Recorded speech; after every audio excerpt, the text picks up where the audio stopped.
बिस्मिल्लाहिर्रहमानिर्रहीम। अस्सलाम वालेकुम व्यूअर्स, उम्मीद करती हूँ आप सब खैरियत से होंगे। आपको अपने चैनल मिस हिना में वेलकम करती हूँ। तो क्लास हम लोगों का क्लास 10 मैथ्स इन text book board chapter number 23 Pythagoras theorem continue है, जिसकी आज हम एक्सरसाइज 23 का क्वेश्चन नंबर 9 स्टार्ट करने जा रहे हैं। इससे पहले क्वेश्चन नंबर 8 तक कंप्लीट करवा चुकी हूँ। जिन लोगों ने अभी तक कंप्लीट नहीं किया है वो मेरे चैनल की प्लेलिस्ट से कंप्लीट कर सकते हैं। इसके अलावा उस प्लेलिस्ट का लिंक आपकी इस वीडियो के डिस्क्रिप्शन में भी मौजूद है, आप वहां से क्लिक करके भी कंप्लीट कर सकते हैं। तो चलिए फिर स्टार्ट करते हैं क्वेश्चन नंबर 9 ऑफ एक्सरसाइज 23। जी, क्वेश्चन नंबर 9 में हमसे कहा जा रहा है the length of each side of an equilateral triangle is 8 units, find the length of any one altitude. ठीक है, find the length of any one altitude, ये हमें इसमें फाइंड करना है। तो क्लास अब यहां पर बात हो रही है इक्विलैटरल ट्रायंगल की। ठीक है, तो इक्विलैटरल ट्रायंगल आपके सामने मैंने फिगर बना दी है। इक्विलैटरल ट्रायंगल बेसिकली क्या होता है? इक्विलैटरल ट्रायंगल वो होता है जिसकी तमाम साइड्स, ठीक है ना, तमाम साइड्स क्या हो? इक्वल हो। जैसे कि नाम से जाहिर है इक्विलैटरल, तो इसकी तमाम साइड्स इक्वल होती है इक्विलैटरल ट्रायंगल की। तो आप देख सकते हैं कि अगर तमाम साइड इक्वल हैं तो इसका मतलब साइड ए बी भी 8 यूनिट्स होगा, साइड AC भी, साइड BC भी 8 यूनिट होगा, और AC साइड भी मेरी कितनी होगी? 8 यूनिट। आप देख सकते हैं मैंने हर साइड को 8 यूनिट से रिप्रेजेंट किया हुआ है। ठीक है, तो ये मेरे पास एक इक्विलैटरल ट्रायंगल है, ट्रायंगल ABC। अब उन्होंने पूछा क्या है? उन्होंने पूछा है ये find the length of any one altitude. Altitude आपको पता है कहां से ड्रॉ होता है?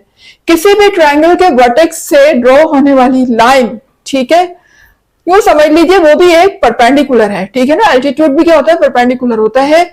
अब उसमें फर्क क्या होता है कि यहां पर जो एल्टीट्यूड होता है वो ट्रायंगल के बिल्कुल वर्टेक्स से ड्रॉ होता है। किसी भी वर्टेक्स से वो कह रहे हैं ड्रॉ कर ली, चाहे इस वर्टेक्स से इस वर्टेक्स से। तो मैंने वर्टेक्स C को लिया है। क्यों लिया है? ताकि मेरे पास बिल्कुल स्ट्रेट फिगर बने। देखिए यहां से मैं यूं भी ड्रॉ कर सकती थी, यहां से भी ड्रॉ कर सकती है एल्टीट्यूड। उसके लिए क्या होता है कि फिगर आपके लिए टेढ़ी हो जाती है। ठीक है, उसको समझना थोड़ा सा डिफिकल्ट हो जाता। तो बेहतर है कि एल्टीट्यूड मैंने C से ड्रॉ किया है, C को वर्टेक्स लिया है। तो C से जब मैं एल्टीट्यूड को ड्रॉ करूंगी तो वो AB लाइन के किस पॉइंट पे जाके मिलेगा? पॉइंट D पे जाके मिलेगा। ठीक है, तो पॉइंट D जो है, हम यहाँ पर सपोज कर लें कि अगर वो बिल्कुल मिड पॉइंट है, AB का क्या है? मिड पॉइंट है पॉइंट D, तो यूं समझ लीजिए कि ये इसका मिड पॉइंट है। तो फिर AD डिस्टेंस का जो AD जो हमारा डिस्टेंस होगा उतना ही डिस्टेंस मेरा क्या होगा? BD का भी होगा। ठीक है ना भाई, अगर टोटल डिस्टेंस हमारा 8 यूनिट्स है और ये दोनों डिस्टेंस इक्वल हैं, यानी AD और BD डिस्टेंस को मैंने कहा है कि भी इक्वल हैं, तो इसका मतलब है कि ये 4 यूनिट्स ये हो जाएगा और 4 यूनिट्स ये हो जाएगा। ऐसे ही है ना, मतलब अगर हम ये कहते हैं कि पॉइंट D अगर बिल्कुल AB का सेंटर है, एग्जैक्ट सेंटर है, ना इधर ना उधर, तो फिर ये दोनों डिस्टेंस इक्वल हो जाएंगे। ठीक है, और यहां पर ये जो एल्टीट्यूड ड्रॉ होता है सामने वाली साइड से, ठीक है, ये जो एंगल बनाता है ना क्लास, वो 90 डिग्री का बनाता है। यानी 90 डिग्री का यहां भी बनाएगा और 90 डिग्री का यहां भी बनाएगा। दोनों तरफ जो है ना वो इसके कौन से एंगल ड्रॉ होंगे? 90 डिग्री के। ठीक है, तो अब अगर ये 90 डिग्री का एंगल बना रहे तो आप देख सकते हैं कि इक्विलैटरल ट्रायंगल के अंदर मुझे दो ट्रायंगल मिल गए हैं, एक ट्रायंगल ADC और दूसरा ट्रायंगल BDC, और दोनों ही क्या रिप्रेजेंट कर रहे हैं? Right angle triangle. चूंकि दोनों ट्रायंगल में एक अदर 90 डिग्री यानी राइट एंगल ट्रायंगल मौजूद है, राइट एंगल मौजूद है, तो इस वजह से हम ये कहेंगे कि ये भी राइट एंगल ट्रायंगल है और ये भी राइट एंगल ट्रायंगल है। ठीक है, तो इस तरीके से दोनों ट्रायंगल मेरे पास क्या हो गए? Right angle triangle. तो हम सबसे पहले तो गिवन में लिख लेते हैं क्या क्या चीजें हमें क्वेश्चन में गिवन है और क्या हमें रिक्वायर्ड है। बेसिकली हमें इसकी CD की जो लेंथ है ये हमें रिक्वायर्ड है। ठीक है, कि CD की लेंथ कितनी होगी? क्वेश्चन में हमसे ये पूछा गया है, find the length of any one altitude. तो हम लिख लेते हैं गिवन में यहां पर लिखिएगा इन इक्विलेटरल ट्रायंगल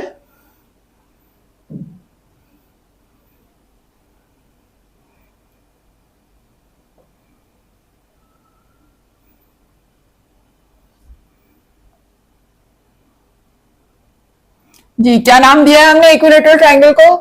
एबीसी का नाम दिया है, तो यहां भी एबीसी लिख देंगे। जी, तो इक्विलेटरल ट्रायंगल में हमारी तीनों साइड क्या है? इक्वल है। और तीनों साइड किसके इक्वल है? 8 यूनिट्स के इक्वल है। इसका मतलब एबी भी 8 यूनिट्स के इक्वल हो जाएगा।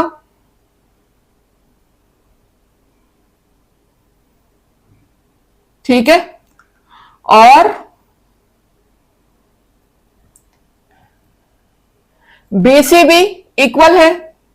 तीनों साइड इक्वल है ना, तो हमने तीनों साइडों को मेंशन कर दिया कि ये तीनों साइड्स क्या है? आपस में इक्वल है, because this is the equilateral triangle. ठीक है,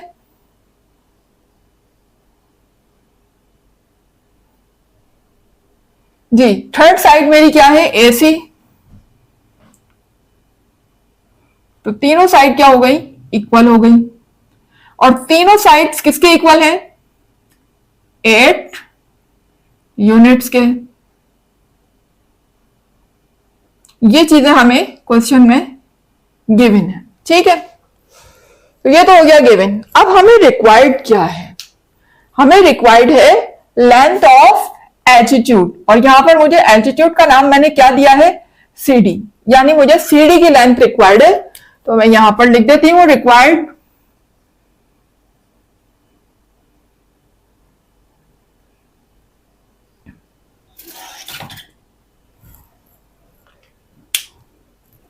जी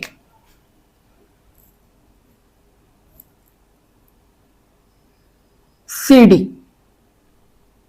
ठीक है, और you can say measurement of CD मुझे फाइंड करना है। ठीक है, ये मुझे फाइंड करना है सीडी की लेंथ। ठीक है, तो क्लास अब आप देख सकते हैं कि अगर मुझे सीडी की लेंथ फाइंड करनी है तो जाहिर है कि ये अगर मैं बड़े वाले ट्रायंगल को कंसीडर करती हूँ, ट्रायंगल एबीसी, तो क्लास ये तो एक इक्विलेटरल ट्रायंगल है ना, यहाँ तो 90 डिग्री परफॉर्म हो ही नहीं रहा। तो जब 90 डिग्री परफॉर्म नहीं हो रहा तो इसका मतलब हम पाइथागोरस थ्योरम इस पर अप्लाई नहीं कर सकते। तो पाइथागोरस थ्योरम आपको पता है सिर्फ और सिर्फ किस ट्रायंगल पे अप्लाई होता है? सिर्फ और सिर्फ राइट एंगल ट्रायंगल पे अप्लाई होता है। इसके अलावा वो और किसी ट्रायंगल पे अप्लाई हो ही नहीं सकता। तो अगर यहां पर ये एल्टीट्यूड बना है और हमें दो ट्रायंगल मिल चुके हैं, एडीसी और बीडीसी, तो इनमें से हम कोई भी ट्रायंगल ले सकते हैं क्योंकि दोनों ही इक्वल हैं, क्योंकि ये बिल्कुल मिड पॉइंट पे आके मिल रहा है, दोनों इक्वल हैं। ठीक है, लेकिन प्रॉब्लम ये है कि हमें टोटल लेंथ तो मालूम है, ए से लेकर बी तक 8 यूनिट। ठीक है, लेकिन हमें एडी और बीडी की अलग अलग से लेंथ क्वेश्चन में नहीं दी हुई है। तो हमने खुद से सपोज कर लिया ना क्लास कि भाई अगर मैं हाफ ले लूं तो 4 इधर हो जाएगा, 4 इधर। लेकिन अब हम इसको बकायदा यहाँ पर कैलकुलेट करके भी दिखाएंगे कि 4 किस तरीके से आया। तो उसके लिए मैं क्या करूंगी, सबसे पहले लेंथ ऑफ एडी फाइंड कर लेती हूँ। यानी अगर मैं इस वाले ट्रायंगल को कंसीडर करती हूँ, ट्रायंगल एडीसी को, तो फिर मुझे पहले लेंथ दिखानी होगी एडी की। तो हम पहले फाइंड कर लेते हैं लेंथ ऑफ एडी। सॉल्यूशन की हेडिंग डाल लीजिएगा।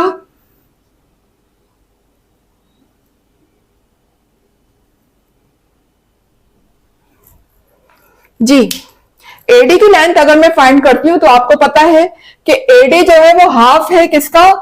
एबी का। यानी ये पूरी लेंथ एबी का, एडी क्या है? हाफ हो गया। ठीक है ना, या यू कैन से कि इस पूरी लाइन एबी का बीडी लाइन हाफ हो गया। भाई हम ये वाली लेंथ लें या हम ये वाली लेंथ लें, दोनों ही किसके हाफ हैं? एबी के हाफ है।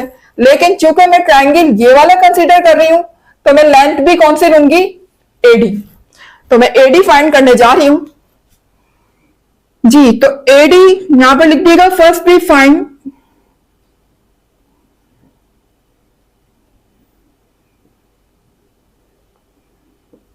Measurement of AD. ठीक है, पहले हम एडी फाइंड करने जा रहे हैं। तो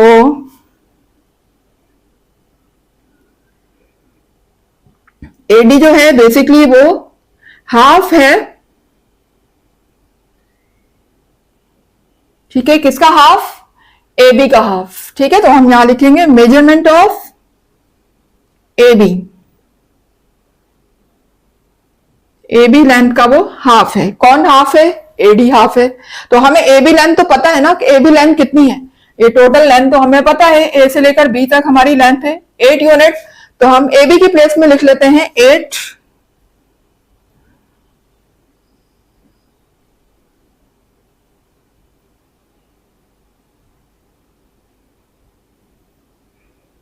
जी।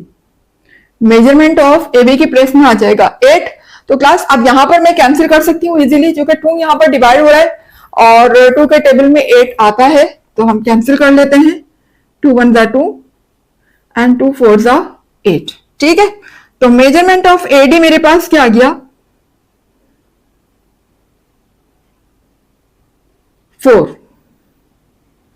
ठीक है, और हम यहां पर लिखेंगे यूनिट। तो क्लास मेजरमेंट ऑफ एडी हमने फाइंड कर लिया है 4 यूनिट्स। ठीक है, तो जब हमारे पास एडी आ चुका है तो हम इजीली जो है ये वाला ट्रायंगल कंसीडर कर सकते हैं, यानी कि ट्रायंगल एडी सी को मैं कंसीडर करने जा रही हूं, क्योंकि आप देख सकते हैं कि ये एक राइट एंगल ट्रायंगल है और ये मेरा क्या है 90 डिग्री के अपोजिट साइड हाइपोटेनस है, और ये हॉरिजॉन्टली लाइन जो आपको नजर आ रही है एडी, ये हमारी क्या है बेस है, और सीडी हमारा क्या हो गया परपेंडिकुलर हो गया। ठीक है, तो हमें यहाँ पर परपेंडिकुलर फाइंड करना है, हाइपोटेनस भी हमें मालूम है और अभी अभी हमने बेस भी मालूम की, दैट इज 4 यूनिट।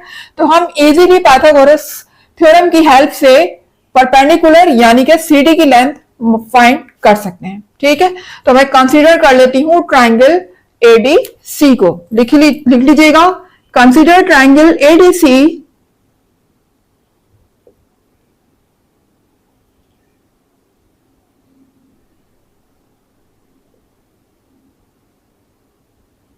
जी।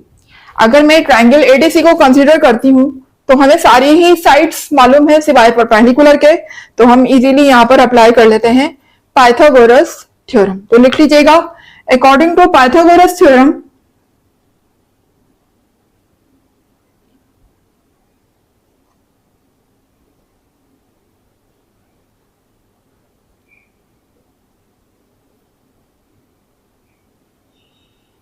जी, क्या होता है हमारा पाइथागोरस थ्योरम?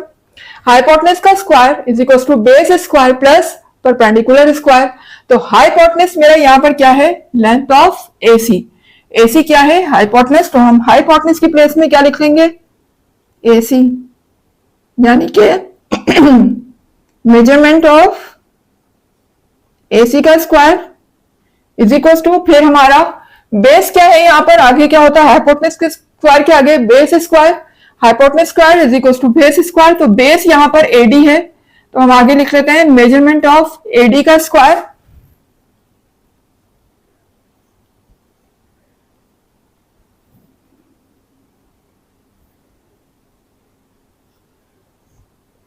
प्लस, फिर क्या होता है परपेंडिकुलर स्क्वायर। तो परपेंडिकुलर यहां पर क्या है? सीडी। ठीक है, तो मेजरमेंट ऑफ सीडी का स्क्वायर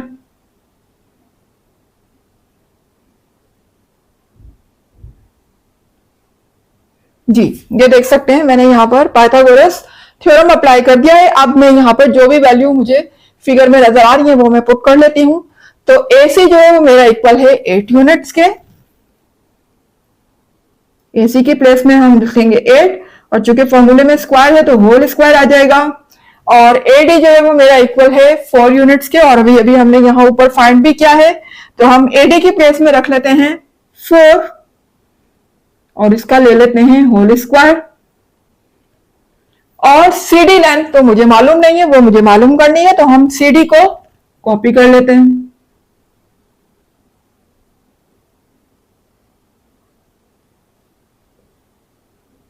जी। यहां पर जब हम फाइंड करते हैं 8 का स्क्वायर, तो 8 को जब 8 टाइम मल्टीप्लाई करेंगे तो ये हो जाएगा 8 8 जा 64। इसी तरह से जब हम 4 को 4 टाइम मल्टीप्लाई करेंगे तो 4 4 जा 16 हो जाएगा। आगे लिखा हुआ है मेजरमेंट ऑफ सीडी का होल स्क्वायर जी। तो क्लास हमें चूंकि सीडी की लेंथ फाइंड करनी है, तो 16 को मैं यहां शिफ्ट कर दूं ताकि सीडी जो है वो इधर सिंगल रह जाए। ऐसे ही करते हैं ना हम, जिसकी लेंथ हमें फाइंड करनी होती है उसके पास से जितनी भी वैल्यूज होती है वो दूसरी साइड पे शिफ्ट कर देते हैं। तो 16 को मैं इधर ले आऊंगी तो 16 इधर 64 से क्या हो जाएगा, माइनस हो जाएगा। ठीक है, तो क्लास अब ये काम बजाय मैं यहाँ पर लेफ्ट पे करने के राइट पे कर दूं, यानी कि ये वैल्यू को मैं लेफ्ट पे लिख दूं और इसको राइट पे लिख दूं। ठीक है, तो देखिए मैं यहाँ पर लिख रही हूँ लेफ्ट पर मेजरमेंट ऑफ CD का स्क्वायर। ठीक है, और इन दोनों वैल्यू को मैं लिख रही हूं राइट पर, यानी कि 16 जो है वो 64 के पास जब शिफ्ट होकर जाएगा तो 64 तो ऑलरेडी वहां पर लिखा हुआ था, लेकिन जब हम 16 को शिफ्ट करेंगे तो 16 किसका हो जाएगा, माइनस का हो जाएगा। ठीक है, तो जब हम 64 में से 16 को माइनस करेंगे तो मेरी वैल्यू आ जाएगी 48। ठीक है, 64 में से जब 16 माइनस होगा तो क्या वैल्यू आ जाएगी, 48।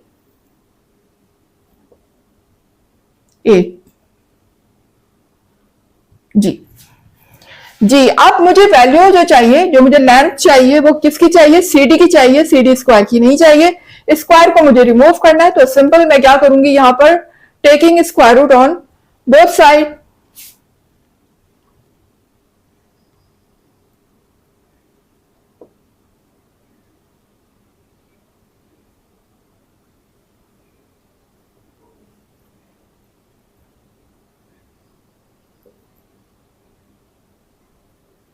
जी, दोनों तरफ स्क्वायर रूट ले लेती हूं मैं, तो यहां भी स्क्वायर रूट आ जाएगा।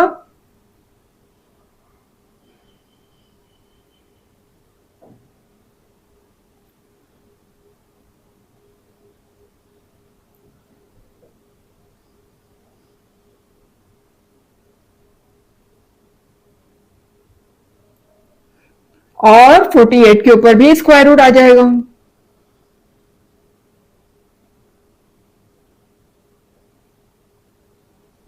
जी, अब यहां पर क्या होगा भाई, यहां तो स्क्वायर है, रूट से कैंसिल हो जाएगा। ये देखिए, ये स्क्वायर कैंसिल हो गया रूट से, तो मेरी वैल्यू अब क्या रह गई, सिर्फ और सिर्फ CD रह गई। तो हम लिखेंगे मेजरमेंट ऑफ CD। ठीक है, और जब हम 48 का स्क्वायर रूट लेते हैं तो यकीनन वो पॉइंट में आएगा। तो हम अगर पॉइंट में ना लें, ठीक है, और हम इसके फैक्टर बना लें, तो 48 के प्राइम फैक्टर देखें किस तरीके से बनेंगे। यहां मैं 48 के प्राइम फैक्टर बना रही हूं, ये देख सकते हैं 48 के प्राइम फैक्टर मैंने आपके सामने बनाए। अब मैं इनको लिख लेती हूं रूट के अंदर।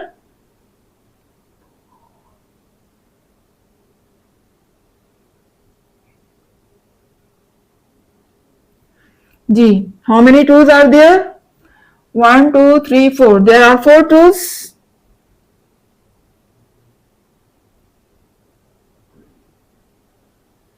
And 1 time is 3। ठीक है जी, तो अब आप देख सकते हैं हम पेयर बना लेते हैं इस तरह से। जब भी आते हैं फैक्टर रूट के अंदर तो हम उनके क्या बनाते हैं, पेयर बनाते हैं। तो देखिए एक पेयर मेरा 2 का बन जाएगा, ठीक है, सेकंड पेयर भी 2 का बन जाएगा, लेकिन 3 का कोई पेयर नहीं है, तो 3 रूट के अंदर रहेगा और जिसके पेयर बन गए वो रूट से बाहर आ जाएगा। ठीक है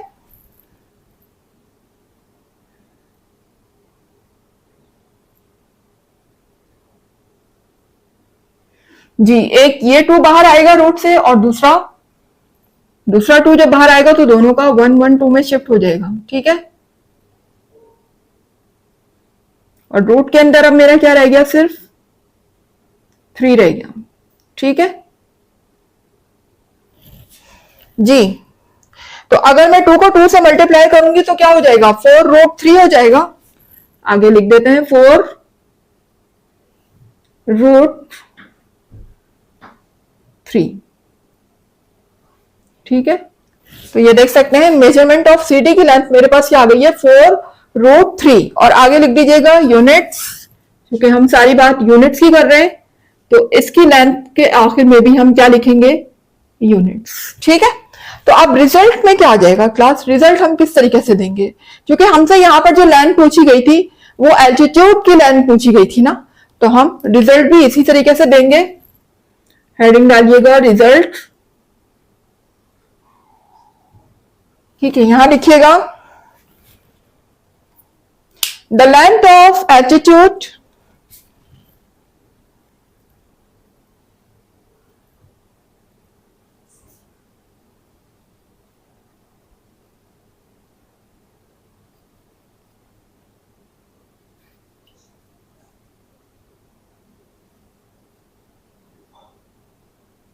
the length of altitude is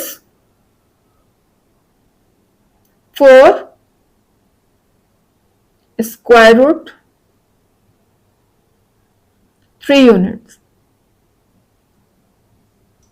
ठीक है, ये मेरी एल्टीट्यूड की लेंथ आ गई है। तो क्लास यहाँ पर मेरा क्वेश्चन नंबर 9 हो चुका है कंप्लीट। उम्मीद है कि आपको समझ आया होगा। ठीक है, अपने कमेंट्स अपना फीडबैक जरूर दिया करें कि वीडियो आपको कैसी लग रही है, कहां तक कॉन्सेप्ट क्लियर है। ठीक है ना, ताकि मुझे भी पता चले कि आप लोगों को वीडियो समझ आ रही है, क्या वीडियो आपको पसंद भी आ रही है। ठीक है, तो अपने फीडबैक जरूर दिया करें। अब आ जाते हैं हम क्वेश्चन नंबर 10 की तरफ। तो क्वेश्चन नंबर 10 देखिएगा क्या पूछा जा रहा है हमसे। The sides of a triangle have length x plus 4 and 20 if the length of the longest side is 20, what values of x make the right triangle। तो क्लास इस क्वेश्चन में एक्चुअली जो हमें ट्राइंगल दिया हुआ है, ठीक है, वो बेसिकली राइट एंगल ट्राइंगल की ही बात हो रही है। और उसके साइड्स देखिए दो हमें गिवन है, एक x है और एक x प्लस 4 है। ठीक है, जबकि थर्ड साइड जो कि लॉन्गेस्ट साइड है, आपको पता है कि राइट एंगल ट्राइंगल की लॉन्गेस्ट साइड कौन सी होती है, हाइपोटेनस होती है। ठीक है ना, सबसे बड़ी लेंथ जो होती है, सबसे लॉन्गेस्ट लेंथ, वो क्या होती है, हाइपोटेनस। तो अगर यहाँ पर मैं एक राइट एंगल ट्राइंगल बना लूं, ट्राइंगल ABC, ये क्या है, राइट एंगल ट्राइंगल है। आप देख सकते हैं 90 डिग्री का एंगल भी परफॉर्म हो रहा है। तो this is a right angle triangle. और इन्होंने कहा है कि लॉन्गेस्ट साइड जो है वो कितनी है, 20 है। तो लॉन्गेस्ट साइड मेरी क्या हो गई, ये हाइपोटेनस, यानी 90 डिग्री के सामने वाली साइड क्या है, हाइपोटेनस। तो हाइपोटेनस की लेंथ अगर 20 है तो जाहिर है कि बाकी लेंथ क्या रह गई, मेरे पास बेस रह गई और परपेंडिकुलर रह गई। तो बेस की लेंथ मैं क्या लूंगी, x, और x प्लस 4 ले लूंगी मैं परपेंडिकुलर। ठीक है, तो ये मेरी इस तरीके से मैंने लेंथ को फिगर में सपोज कर लिया। आप देख सकते हैं ये एक ट्राइंगल है जो कि राइट एंगल ट्राइंगल है। अब यहां पर आगे ये पूछ रहे हैं what values of x। Basically हमें यहां पर x फाइंड करना है, वो x की कौन सी वैल्यू होंगी, ठीक है ना, जो कि इस ट्राइंगल को क्या बनाएंगी, राइट ट्राइंगल बनाएंगी। ठीक है, तो हमें x की वैल्यू फाइंड करनी है। तो x की वैल्यू जब फाइंड हो जाएगी तो जाहिर है यहाँ x की वैल्यू रखेंगे तो हमें परपेंडिकुलर मिल जाएगा, यहाँ x की वैल्यू रखेंगे तो हमें बेस मिल जाएगा। लेकिन उन्होंने बेस और परपेंडिकुलर नहीं पूछा हमसे कि बेस और परपेंडिकुलर बताएं, तो हम वैल्यू रख के फिर हम निकालते, लेकिन ऐसा कुछ नहीं है। उन्होंने तो सिर्फ और सिर्फ हमसे क्या पूछी है, वैल्यूज ऑफ x पूछी है। ठीक है, तो देख लेते हैं क्वेश्चन में गिवन क्या क्या है हमें। पहले गिवन लिख लेते हैं। एक हमने लिया है इसमें राइट एंगल ट्राइंगल, तो यहां लिख लीजिएगा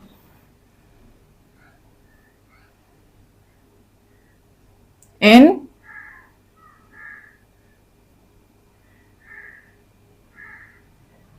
राइट ट्राइंगल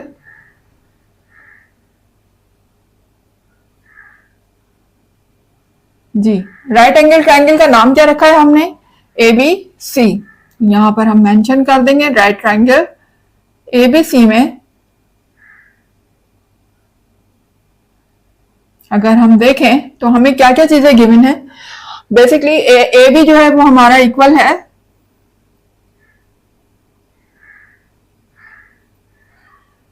x के, ठीक है, दैट इज बेस। और परपेंडिकुलर जो मेरा इसमें है वो क्या है, AC परपेंडिकुलर है और AC की लेंथ कितनी है, x प्लस 4। मेजरमेंट लिख लेते हैं, मेजरमेंट ऑफ AC ये कितना हो गया, x प्लस 4। ठीक है, और BC की लेंथ हमें गिवन है दैट इज 20। तो मेजरमेंट ऑफ BC हमें दिया हुआ है 20। ठीक है क्लास, यहाँ पर कोई यूनिट नहीं दी हुई, सेंटीमीटर मीटर तो हमें भी लिखने की कोई जरूरत नहीं है जब क्वेश्चन में ही गिवन नहीं है। ठीक है, तो और हमें मालूम क्या करना है, इसमें रिक्वायर्ड क्या है, बेसिकली इसमें हमें वैल्यू ऑफ एक्स फाइंड करनी है। ठीक है, तो लिख लीजिएगा रिक्वायर्ड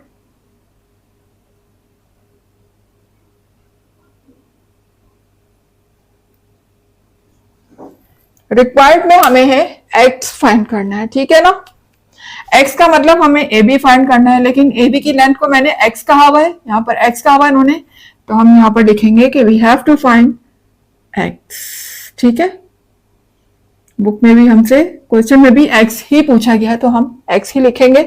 अच्छा क्लास, अब यहाँ पर हम सॉल्व करना स्टार्ट करते हैं। आप देख सकते हैं हमें बेस भी मालूम है, that is x, perpendicular x plus 4 है, और हाइपोटेनस हमें 20 दिया हुआ है। ठीक है, तो हम इसमें पाइथागोरस थ्योरम अप्लाई कर लेते हैं। सॉल्यूशन की हेडिंग डालिएगा,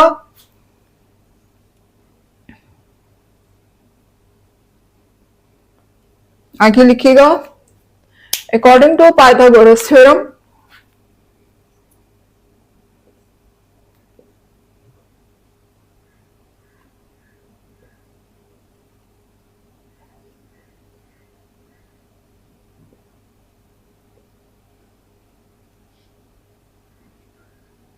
जी क्या होता है Pythagoras theorem, hypotenuse square is equal to base square plus perpendicular square.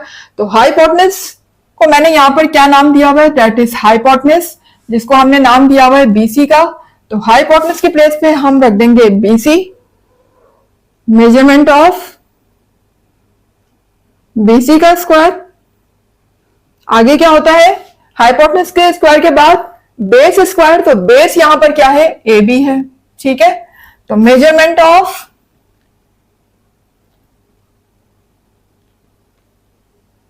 A B का स्क्वायर प्लस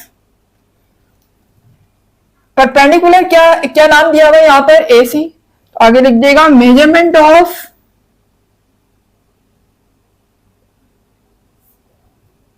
ए सी का स्क्वायर।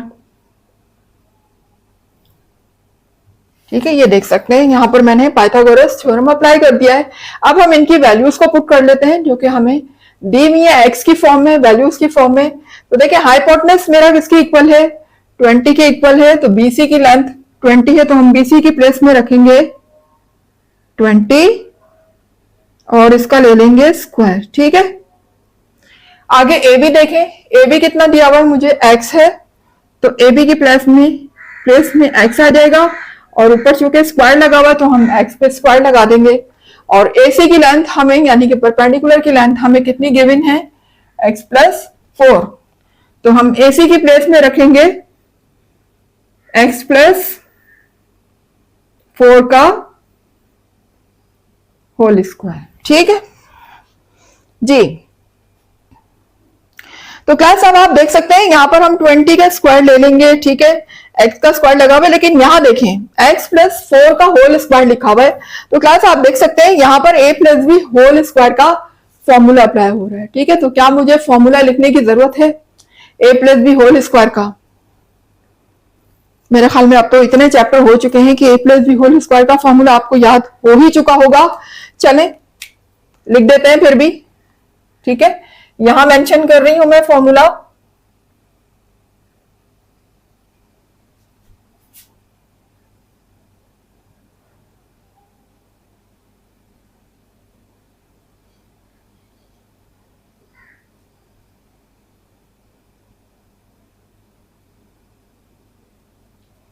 जी फॉर्मूला में मुझे यहां पर अप्लाई करना है ए प्लस बी होल स्क्वायर का।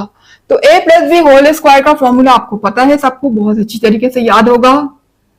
ए प्लस बी होल स्क्वायर किसके इक्वल होता है, A square plus 2ab plus B square. ठीक है, ये मेरा A plus B whole square का फॉर्मूला है जो कि मैं यहां पर अप्लाई करूंगी। ठीक है, तो जब हम 20 का स्क्वायर लेंगे तो 20 का स्क्वायर हो जाएगा 400, यानी 20 को 20 से मल्टीप्लाई करने पर मुझे वैल्यू मिलती है 400 और यहाँ पर लिखा हुआ है एक्स स्क्वायर, इसको हम कॉपी कर देंगे और इस ब्रैकेट पे मैं अप्लाई कर दूंगी a plus B whole square का फॉर्मूला। ये आपके सामने फॉर्मूला मेंशन है। तो जहां जहां मेरा a है उसकी प्लेस में मैं क्या लिखूंगी x, और जहां मेरा b लिखा हुआ है फॉर्मूले में वहां पर क्या आ जाएगा 4। तो अप्लाई कर देते हैं। a plus B whole square equal होता है a square plus 2ab। a square का मतलब है मेरे पास एक्स स्क्वायर, ठीक है, यहां पर हम लिखेंगे एक्स स्क्वायर, आगे फॉर्मूले में लिखा हुआ है प्लस 2ab, 2 लगाएंगे हम, ठीक है, और a किसके इक्वल है x के और b इक्वल है 4 के। तो a की प्लेस में आ जाएगा x और b की प्लेस में आ जाएगा 4। आगे लिखा हुआ है प्लस b स्क्वायर यानी के 4 का स्क्वायर, ठीक है। यहां पर हम कर्ली ब्रैकेट का यूज कर लेते हैं।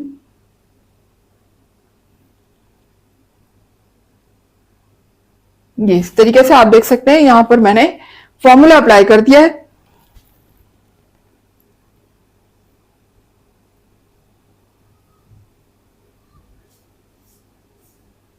अब हम इनको सिंप्लीफाई कर लेते हैं, ब्रैकेट हटा देंगे, ये रह जाएगा एक्स स्क्वायर, ठीक है। और यहां पर जब हम मल्टीप्लाई करेंगे तो 2 4 जा 8 हो जाएगा और साथ में x लिखा हुआ है तो 2 4 जा 8x, ठीक है। और 4 का स्क्वायर लेंगे तो 4 4 जा 16। अब ब्रैकेट लगाने की जरूरत नहीं है, ठीक है, क्योंकि हमने सिंप्लीफाई कर लिया इसको जी। तो अब यहां देखें एक्स स्क्वायर, दो एक्स स्क्वायर है, दोनों प्लस हो जाएंगे, तो ये हो जाएगा 2x स्क्वायर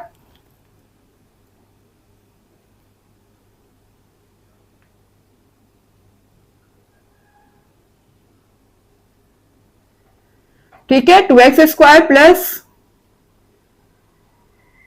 8x प्लस 16 जी। तो क्लास अब मुझे क्या करना है, क्लास आप यहां पर देखें एक्स स्क्वायर भी आ रहा है, एक्स भी आ रहा है, 16 भी आ रहा है। अब मैं क्या करूंगी 400 को यहां शिफ्ट कर देती हूँ, ठीक है, 400 को मैं यहां शिफ्ट कर देती हूँ। तो ये यहां पर शिफ्ट होने के बाद माइनस का हो जाएगा और इज इक्वल टू के इस तरफ मेरा क्या रह जाएगा 0, ठीक है।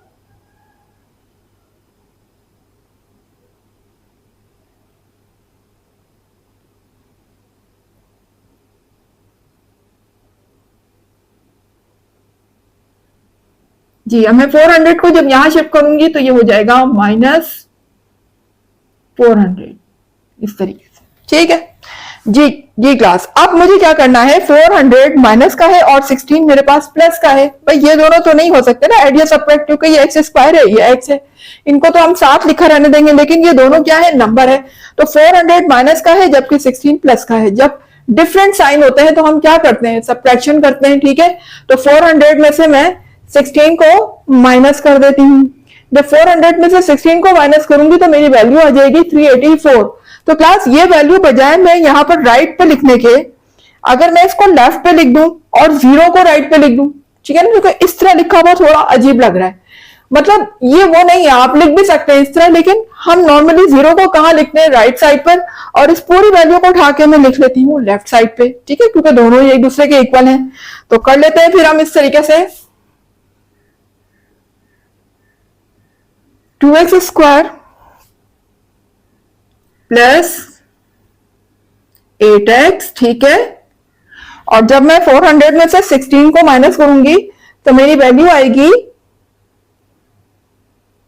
384। लेकिन 384 के साथ साइन किसका आएगा, माइनस का आएगा, ठीक है।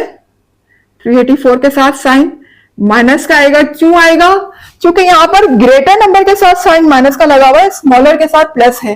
तो जो वैल्यू माइनस होने के बाद रिमेनिंग मेरे पास आएगी उसके साथ भी यकीनन माइनस साइन यूज होगा, क्योंकि sign always use with greater number, greater number का साइन हमेशा यूज होता है। और इज इक्वल टू के इस तरफ अब मेरा क्या रह जाएगा सिर्फ 0, जिसको मैं लिख रही हूं राइट साइड पर जी। तो क्लास अब आप देख सकते हैं अगर हम इन तीनों को देखें, तीनों नंबर में अभी भी कॉमन हमारे पास आ सकता है, डेट इज 2।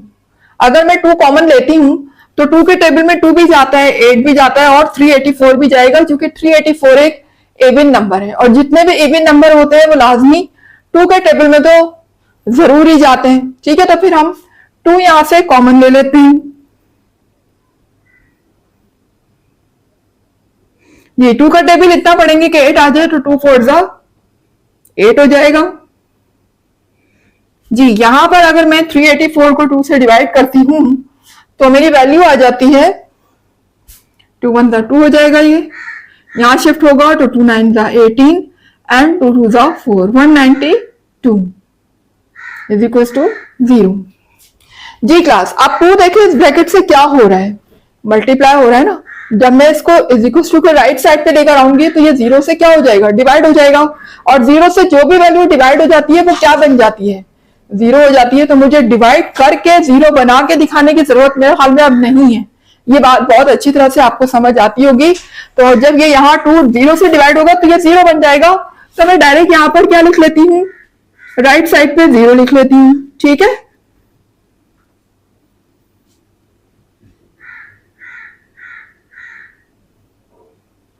जी। क्योंकि यहां पर इसमें बहरहाल 0 बन जाना है तो उसको शो करने की जरूरत नहीं है, डायरेक्ट हम 0 ही लिख देते। ठीक है क्लास, अब देखिए यहां पर जो है आप देख सकते हैं कि एक्स स्क्वायर की फॉर्म में, एक्स की फॉर्म में। तो यहां पर अब क्योंकि ये 3 टर्म्स आ चुकी हैं तो यहां पर हम क्या यूज करेंगे, middle term break. Middle term break already आप बहुत अच्छे तरीके से सीख चुके हैं, काफी इसकी प्रैक्टिस की गई है लास्ट चैप्टर्स में। ठीक है, तो मिडिल टर्म ब्रेक के तरीके से इसको हम करेंगे। तो मिडिल टर्म ब्रेक किस तरीके से होती है, मिडिल टर्म ब्रेक करने का तरीका ये होता है कि हम लास्ट नंबर को फर्स्ट वेरिएबल के कोफिशिएंट से, ठीक है ना, इसका कोफिशिएंट क्या है 1 है, 1 से मल्टीप्लाई करेंगे और उसके बाद उसको इस तरीके से फैक्टर बनाएंगे और उसको ब्रेक करेंगे कि मिडिल टर्म हमें 4 मिल जाए। ठीक है, यानी कि अगर मैं उसको प्लस या माइनस करूं तो मुझे 4 मिल जाए और वो 2 नंबर जो मैं ब्रेक कर रही हूं उनको मल्टीप्लाई करने पर मुझे 192 मिल जाए। ठीक है, तो भाई जब हम 192 को 1 से मल्टीप्लाई करेंगे तो वो 192 ही आएगा। अब 192 का सबसे पहले तो मैं क्या करती हूँ, फैक्टर बना लेती हूँ। ठीक है, तो बना लेते हैं इसके फैक्टर। ठीक है, इस तरीके से आप देख सकते हैं यहाँ पर फैक्टर बन चुके हैं क्लास। अब मुझे ये डिसाइड करना है वो कौन से 2 नंबर में मिडिल टर्म में लिखूं ब्रेक करके, जो कि मुझे माइनस या प्लस करने पर मुझे 4 भी मिल जाए और मुझे मल्टीप्लाई करने पर 192, मल्टीप्लाई करने पर तो 192 मिलेगा ही, इसलिए क्योंकि ये सारे फैक्टर्स जो हमने बनाए हैं ये 192 के ही हैं। ठीक है जी,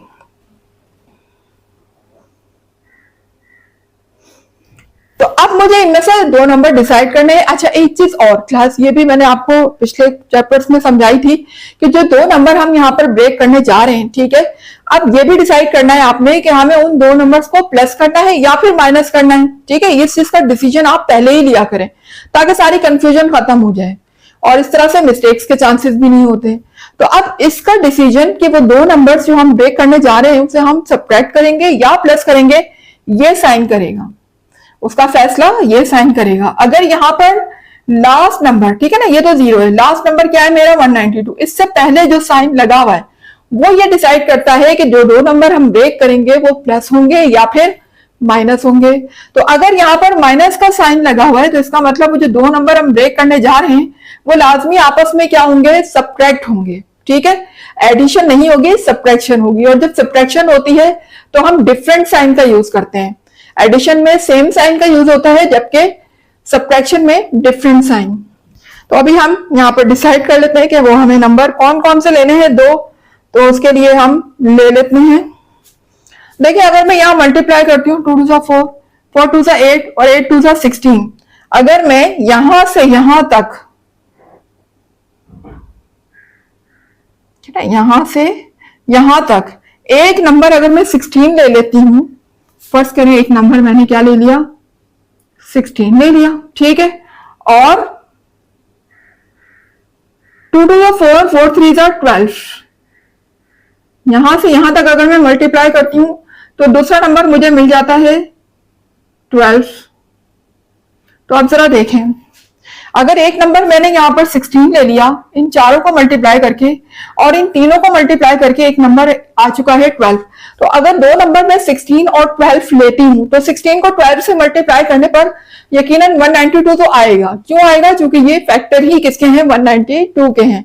अब ये हमें चेक करना है कि 16 में से अगर मैं 12 को माइनस करूं तो क्या मुझे 4 मिल जाएगा? जी बिल्कुल मिल जाएगा। 16 में से जब हम 12 को माइनस करेंगे तो हमारे पास क्या आ जाएगा? 4 आ जाएगा। ठीक है, अब हम इसके फैक्टर बना लेते हैं। जी हमेशा याद रखें, जब भी कभी इसका से ब्रेक करने जा रहे हो और आप सब्ट्रैक्शन कर रहे हो, हमेशा पहले ग्रेटर नंबर लिया करें, स्मॉलर नंबर बाद में। ग्रेटर नंबर हम पहले लेंगे 16, और 16 के साथ साइन कौन सा लगाएंगे? 16 के साथ जो है साइन हमेशा वो लगेगा जो कि मिडिल टर्म में पहले लगा हुआ होगा। मिडिल टर्म में प्लस लगा हुआ है ना, तो हम पहले प्लस ही लगाएंगे। तो अगर हम पहले प्लस लगा चुके हैं तो नेक्स्ट साइन मेरा क्या होगा? माइनस। अब फर्ज करें यहां प्लस के बजाय माइनस होता, तो हम ग्रेटर नंबर के साथ पहले माइनस का साइन लगाते, और जो हम बाद में स्मॉलर नंबर लिखते उसके साथ हम प्लस का साइन लगाते हैं। ठीक है ना? तो ये वाला फर्स्ट साइन हम ऊपर वाले मिडिल टर्म को देख के, मिड टर्म को देख के डिसाइड करते हैं, जो भी साइन होगा वो साइन लगेगा। और सेकंड साइन हम इसके मुताबिक लगाते हैं, यानी अगर हम यहाँ प्लस लगा चुके हैं तो अब माइनस लगाएंगे, माइनस लगा चुके हैं तो अब प्लस लगाएंगे। उम्मीद है ये क्लास आपको पूरी बात समझ आ रही होगी। ऐसा हम कब करते हैं? जब हम दो नंबर को आपस में सब्ट्रैक्ट कर रहे हो। एडिशन में कोई मसला नहीं है, एडिशन में तो दोनों के साथ सेम साइन आएगा। अगर यहाँ प्लस है तो दोनों के साथ प्लस आएगा, यहाँ माइनस है तो दोनों के साथ माइनस आएगा। ठीक है, अब आ जाएगा यहाँ पर 12x, दोनों के साथ x आएगा क्योंकि मिडिल टर्म में x लगा हुआ है। आगे लिखेंगे 192 इज इक्वल टू 0। अब हम कॉमन ले लेते हैं दो दो करके, तो इन दोनों में कॉमन क्या आ जाएगा? x, अंदर मेरा रह गया x प्लस 16, यहां पर कॉमन आ जाएगा 12। ठीक है, अंदर मेरा रह गया x, और ये माइनस साइन जब इस माइनस साइन से मल्टीप्लाई होगा तो प्लस हो जाएगा, माइनस माइनस प्लस। और 12 को अगर मैं 16 टाइम मल्टीप्लाई करती हूं तो मेरी वैल्यू आती है 192। तो 12 16 जा 192। जी अब आप देख सकते हैं ये ब्रैकेट दोनों कॉमन है। अगेन कॉमन ले लेते हैं हम x प्लस 16, और अब मेरा रिमेनिंग क्या रह गया अंदर? x minus 12। ठीक है ना, x प्लस 16 तो बाहर आ गया कॉमन, अंदर मेरा क्या रह गया? x minus 12 is equal to 0। जी तो अब आप देख सकते हैं यहां पर x प्लस 16 और x माइनस 12 दोनों मल्टीप्लाई हो रही है और दोनों 0 के इक्वल हैं, तो हम 1 बाय 1 दोनों को ही 0 के इक्वल लिख लेते हैं। ठीक है, x प्लस 16 भी 0 के इक्वल आ जाएगा।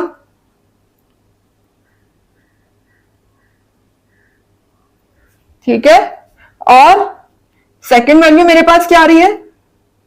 x माइनस 12, ये भी 0 के इक्वल आ जाएगा। ठीक है जी, तो क्लास अगर मैं यहां से x की वैल्यू निकालना चाहूं तो मैं 16 को उधर शिफ्ट कर दूंगी ना, x को इधर सिंगल छोड़ दूंगी, 16 उधर शिफ्ट हो जाएगा, तो यहां पर 16 प्लस है, वहां शिफ्ट होने के बाद माइनस हो जाएगा। मैं इसी के आगे कर रही हूं,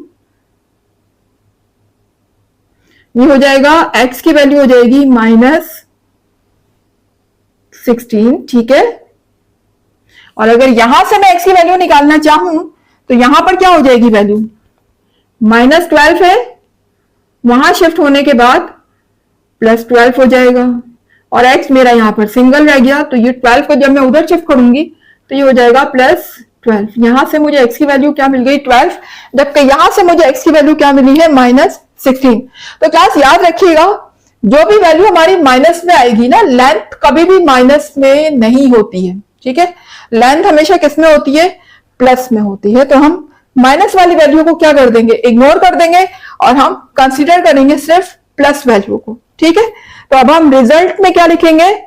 x is equal to 12 make the right triangle. वो वैल्यू कौन सी है? x की ही 12 है, जो कि राइट एंगल ट्राइंगल बनाने में हमारी हेल्प करेगी। तो यहां पर रिजल्ट लिख लेते हैं लास्ट में।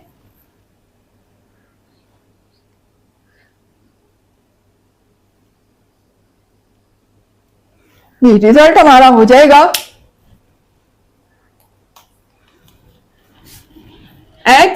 इज इक्वल्स टू 12, ये पूछा गया था ना हमसे क्वेश्चन में, what value of X make the right angle triangle, तो हम यहां लिखेंगे X is equals to 12 make the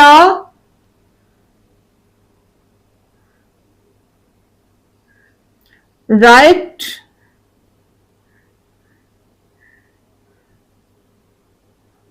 triangle.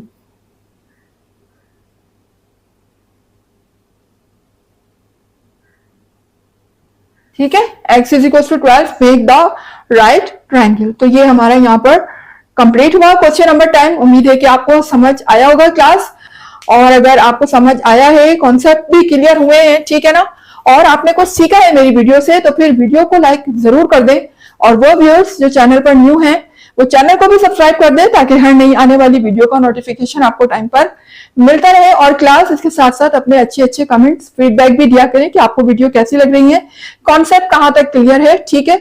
और जितना भी हो सके वीडियोस को ज्यादा ज्यादा अपने रिलेटिव फ्रेंड्स में जरूर शेयर किया करें, और मुझे दीजिएगा इजाजत। इंशाल्लाह मिलते हैं इसके नेक्स्ट क्वेश्चन के साथ, जब तक के लिए अल्लाह हाफिज।